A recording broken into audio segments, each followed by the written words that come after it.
나는 밀리터리 덕후다. 본격 밀리터리 팟캐스트 밀떡을 시작합니다. 청취자 함께 경례 밀떡.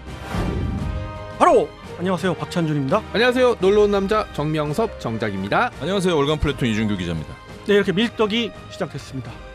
이번 시간 밀떡은요, 우크라이나 전쟁의 전황을 소개하고 각종 이슈가 되는 것을 한번 이야기해보는 시간 갖도록 하겠습니다. 우크라이나전 지금 상황은 아직도 어떻게 보면 소강 상태라고 볼 수가 있습니다. 끓는 가마솥이 막 들썩거리는 느낌? 뭐 이런 걸 좀 그렇습니다. 받고 있습니다. 가장 이제 변화라고 그러면은 러시아가 먼저 공세를 취했다는 거. 그래서 그 공세의 종말점이 다가오는 듯하지만 계속해서 밀어붙이고 있다. 예. 그래서 바흐무트 지역입니다. 바로 바흐무트 지역. 그 지역에서 상당한 교전이 있고 나머지 지역은 어떻게 보면 서로 대치하고 있는 소강 상태, 포격전만 오고 가고 있는 그런 정중동이라는 느낌을 되게 많이 받고 있고요. 그 뭔가를 준비하고 있는데 준비하면서 살짝 상대방을 건드리고 있지만 중요한 카드는 양쪽 다 서로 안 꺼내놓고 있는 그런 느낌을 좀 받고 있습니다. 러시아가 계속 동부 지역을 좀 공략하는 것 같아요. 바흐무트 지역에서 계속 공세하고 있는 건 뭐 바그너 그룹인 것 같고 자포리자 쪽에서도 좀 움직임이 보이고 있긴 한데 뭐 본격적인 공세냐라고 하면은 그것도 아직 아닌 것 같고 그죠? 그리고 김 PD님 말씀대로 그런 쪽으로 관심을 갖고 있는 게 바로 정규군의 움직임인데 러시아 정규군이 동북쪽 그러니까 바흐무트 쪽으로 이동을 하고 있는 걸 볼 때 정말이지 이 바흐무트는 군사적으로 전략적이다 아니다를 떠나서 어떻게 보면 이거 물러설 수 없는 그런 한판이 돼 가고 있다. 이 지역에서. 굉장히 소모적인 전투를 지금 보이고 있죠. 그렇습니다. 네. 하루에 러시아 쪽의 사상자만 뭐 900여 명에서 그렇죠. 적게 보면 500여 명으로 알려지는데 이게 말이 그렇지 하루에 그만큼의 전사자가 나온다는 거 어마어마한 그걸 감수한다는 게 거의 진짜 러시아의 지금 스탈린그라드를 감수하겠다는 얘기입니다. 그러니까 2차 대전을 방불케 하는 그런 현대전에서 특히나 이런 상황이 계속해서 이어지고 있습니다. 그러면서 지금 우크라이나 고민이 좀 커질 것 같은데요. 젤렌스키 대통령 입장에서는 솔레다르도 그렇고 바흐무트에서 어느 순간부터 이제 밀리고 빼앗기고 뭐 이런 얘기를 하게 되면은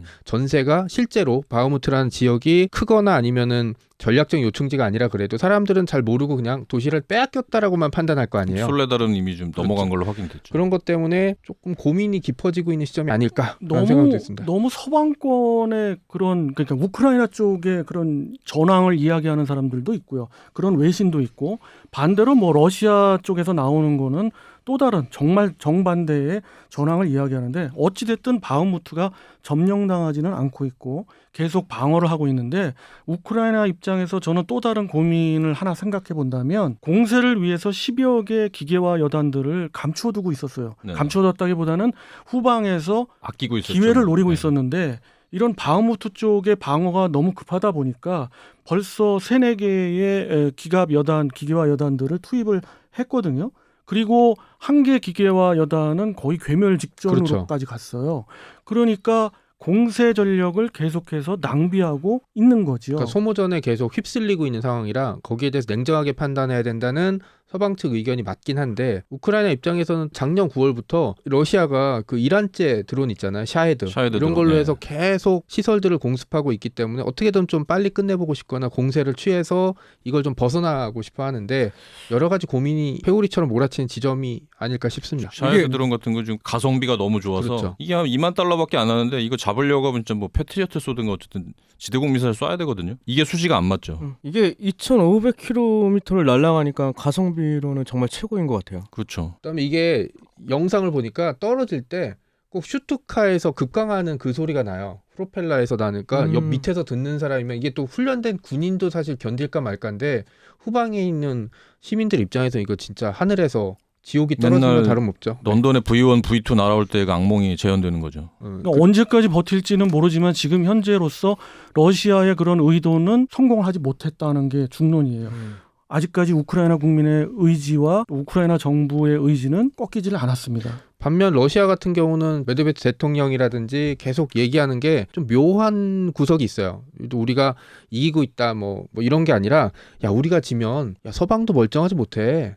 야 우리 핵무기 가지고 있는 거 이거 우리가 망하면은 이거 어떻게 될지 니들 어떻게 할 것 같아? 뭐 이런 식으로 얘기를 하고 있거든요. 그러니까 어떻게 보면은 우리가 전쟁에서 지면 큰일 난다라는 식의 사기꾼이 마지막 패를 딱 꺼내 보일락 말락하는 그 느낌을 저는 계속 받고 있거든요.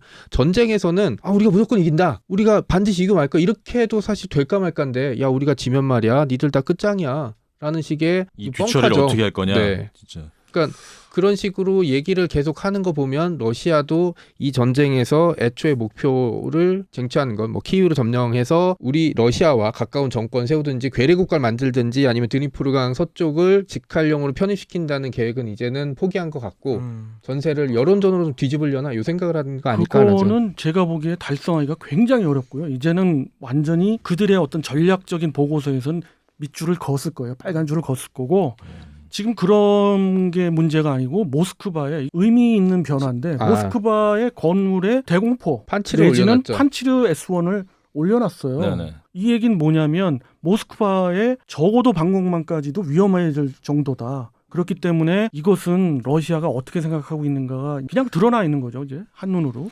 특히 전쟁이 이제 2023년에 접어들면서 서방권 러시아 때리는데 담당 일진이라고 불리는 우리 영국 그다음에 또 바다 건너에 바황상이 계시는 미국이 진짜로 폭풍 같은 물량 러시를 계속 이제 하고 있어서 그 전까지 우크라이나 계속 달라고 했던 게 두 가지였잖아요. 이제 전차, 그렇죠. 항공기. 근데 이제 뭐 계속 안 된다. 기반 여건이 안 된다고 했다가 레오파드 문제랑 엮이면서 에이브럼스를 주겠다라고 얘기를 했었고 영국 같은 경우는 확실하진 않지만 아파치도 주겠다. 그다음에 뭐 챌린저 전차도 주겠다라고 해서 이 전차랑 그다음에 F-16 전투기 공여 얘기도 이제 나오고 있다는 점. 예전에도 물론 얘기가 나왔지만 우크라이나 계속 헬프미 했을 때 딴 데서 뭐 걱정은 되지만 뭐 도와줄 수가 없어 친구 뭐 이런 뉘앙스였다면 지금은 그래 어떻게 하면 도와줄 수 있을까라고 머리를 맞대는 그러면서 이제 뒤에서 안 끌려가려고 하는 독일을 질질 끌고 가는 그런 형국이지 않습니까? 맞습니다. 이 우크라이나 전에서 서방의 무기 지원 측면에서 레이드라인은 계속해서 변해왔어요. 사실 그렇죠. 개전 초반을 넘어서 중반만 가더라도 작년 6월에서 8월 사이만 가더라도 전차 지원은 꿈도 못 꿨던 거예요. 근데 후반기 가서 전차 지원에 대한 이야기가 나오더니 그렇죠. 결국 파가 바뀌어서 서방권 나토에서 이제 회의를 하면서 그것이 어느 정도 정리가 됐는데 전차 지원도 이제 이야기가 나오고 가시화됐어요. 물론 뭐 거기에서는 여러 가지 이야기들이 있습니다. 물 밑에서 많은 얘기도 오갔죠. 많은 이야기가 있었고 그렇고요. 이 전차 지원을 또 한다고 해서 서방권은 별로 이제 이야기가 없는데 특히 대한민국 언론에서 네네. 무슨 게임 체인저니 이야기하는데 좀 굉장히 좀 호들갑을 떨었죠. 외신을 보면 그런 얘기 전혀 없고 그게 상식적으로도 말이 안 되는 거예요. 전차를 하나 지원을 하려면 거기에 대한 지원 시스템이 완벽하게 갖추어져야 되거든요. 그러려면 시간이 필요해요. 뭐 에이브럼스 탱크 같은 경우는 다른 기술적 요건으로 말할 필요도 없고 레오파드 2 같은 경우만 하더라도 아무리 유럽에서 상당히 많이 퍼져 있는 전차고 그 전차의 지원 부분에 있어서 조금은 손쉽다고 한들 이것이 갑자기 전차대대가 하나 만들어지고 편성이 돼서 바로 전장에 나타난다? 이건 아니거든요.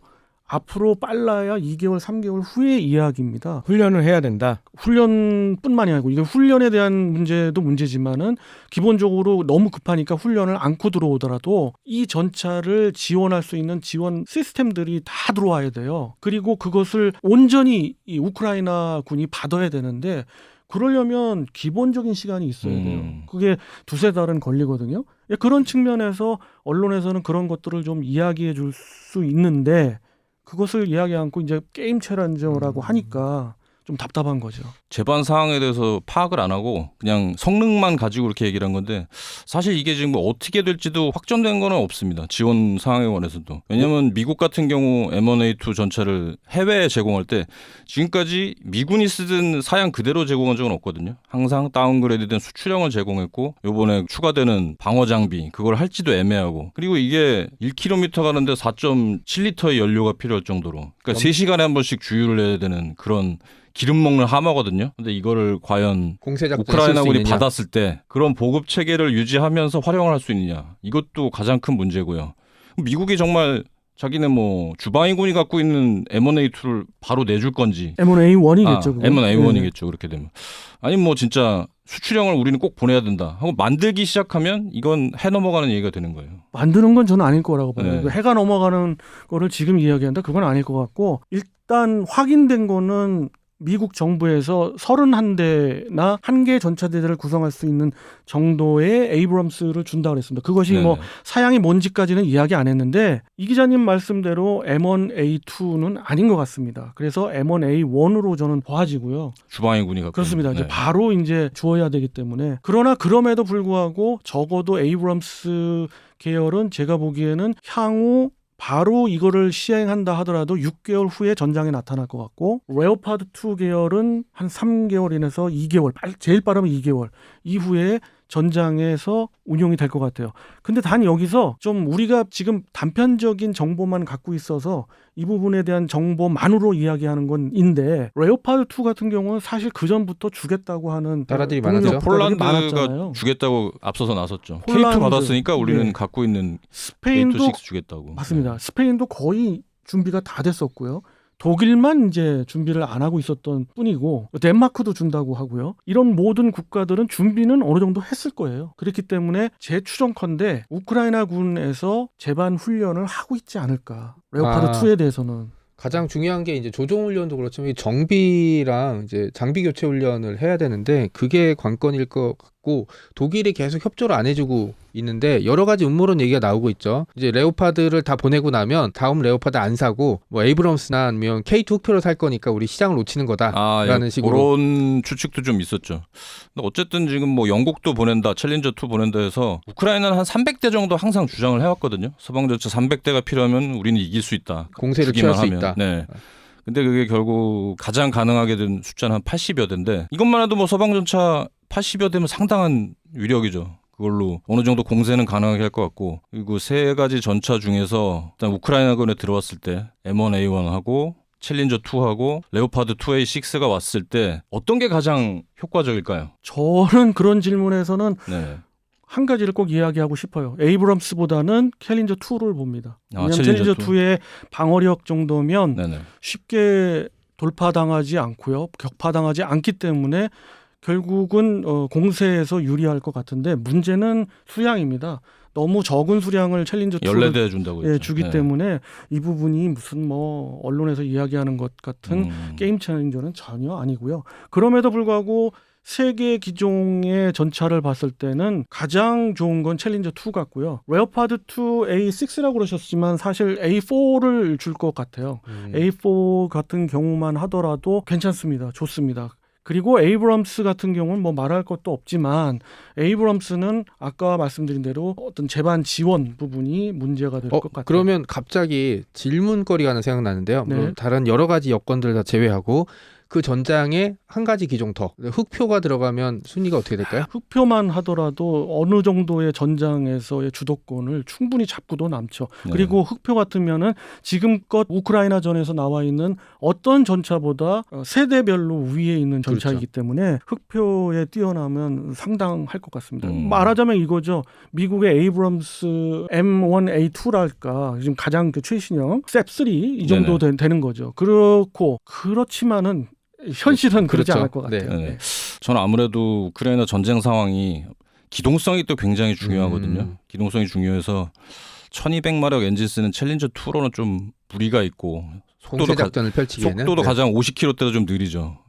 그래서 전반적인 그런 지원 사항이나 아니면 기동성 생각하면 오히려 우크라이나군은 전에 레오파드 2가 적당하지 않을까. 속도가 가장 빠른 70km대를 유지할 수 있고 거기다 디젤 엔진을 써서 연료 같은 것도 충분히 조달이 가능하고 그다음에 공격력 문제가 되는 게 있는데 장거리 명중률이 좀 떨어진다 하는 지적도 어느 정도 있긴 있습니다. 이게 환경 센서 같은 문제가 있어서 그리고 사통 장치가 너무 구형이다, 업그레이드가 안 됐다 하는 부분도 있는데 물론 또 우크라이나가 평원지대라는 장거리 상륙도 필요하긴 하지만 2km 안에서는 충분한 위력을 발휘하고 있고요. 뭐 3, 4km 교전 거리에서도 기동성을 살려서 이름값을 좀 하지 않을까. 그래서 저는 레오파드 2가 우크라이나군에 가장 기대되는 강철 펀치라고 생각하고 있습니다. 그럼 이 기자님께서 생각하시기에 현실적으로 레오파드 2가 투입이 된다면 몇 대 정도 지원받을 수 있을 거라고 생각하세요? 지금 뭐 3, 40대 그렇게 말이 나오고 있는데 사실상 저는 폴란드가 갖고 있는 것까지 해가지고 한 100대 정도 투입된다고 하면은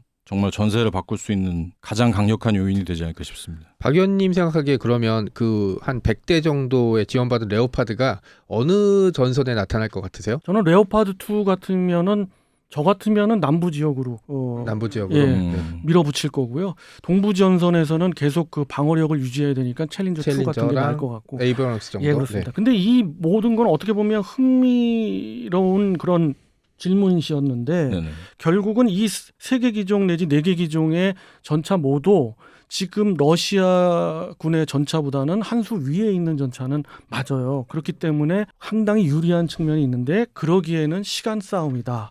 라는 걸 말씀드리고 싶고 몇 가지만 더 말씀드리면 뭐 지금 언론에 나오는 아파치를 뭐 지원하겠다 이야기도 있고요.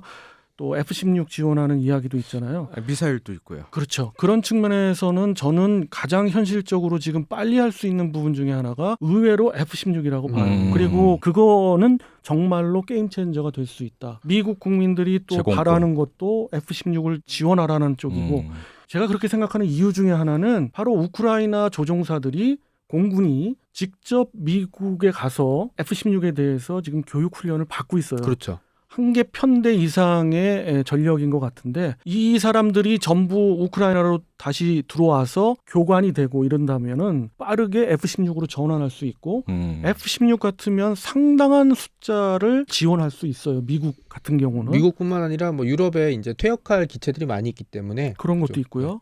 그렇기 때문에 상당히 도움이 되죠. 우크라이나에서. 지금 슬슬 얘기가 나오는 거 보니까 한 여름쯤엔 좀 본격화되지 않을까 싶기도 하고요. 네. 여기서 또 독일이 딴지를 딱 둔 게 우크라이나가 에이테킴스하고 F-16 얘기하니까 그것까지는 무리가 있다라고 또 한마디 코멘트를 해서 또 소금을 끼얹었습니다. 독일의 소금을 끼얹는 것 부분에 있어서는 또 국제정세적인 측면이 그렇죠. 분명히 있습니다. 네. 그런 부분 청취자 여러분들도 이제 관심 가지실 테고요. 또 다른 시간에 이런 또 국제정세 부분을 한번 이야기할 수 있는 시간 갖도록 하겠습니다. 한 가지 더 궁금한 게 있는데 네. 간단하게 답변해 주셨으면 좋겠어요. 서방 언론에 의하면 젤렌스키 대통령은 동부 전선을 계속 공략하고 싶어 하고 서방 측에서는 아니다, 남부 측을 공략하는 것이 가장 좋을 것 같다라고 지금 의견을 내고 있는데 이 서방 전술 변경에 대한 배경은 과연 무엇인지 이 부분이 좀 궁금하거든요. 미국을 위시한 그 영국 쪽에서도 동부전선 쪽보다는 남부전선 쪽을 늘 얘기해왔었거든요. 비공식적으로나 공식적으로나. 그렇지만은 워낙 우크라이나 전선이 넓지 않습니까? 우리가 보기에도 상당히 넓고 2차 세계대전의 전사를 봐도 그 지역이 얼마나 넓고 하르키우 공방전만 해도 치열한 공방전이 계속 그렇습니다. 벌어졌어요. 4차례 걸쳐서 주인이 바뀌었잖아요.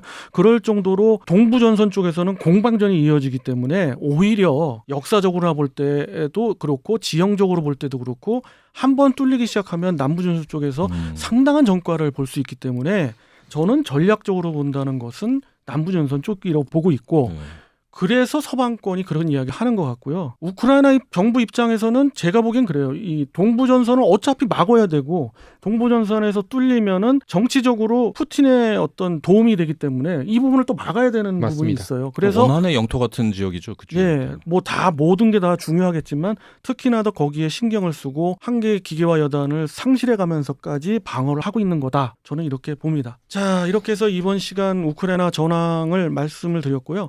다음 시간에는 또 다른 전황의 변화가 있기 때문에 그 전황에 대해서 이야기해보는 시간 갖도록 하겠습니다. 정치와 함께 경례 밀떡!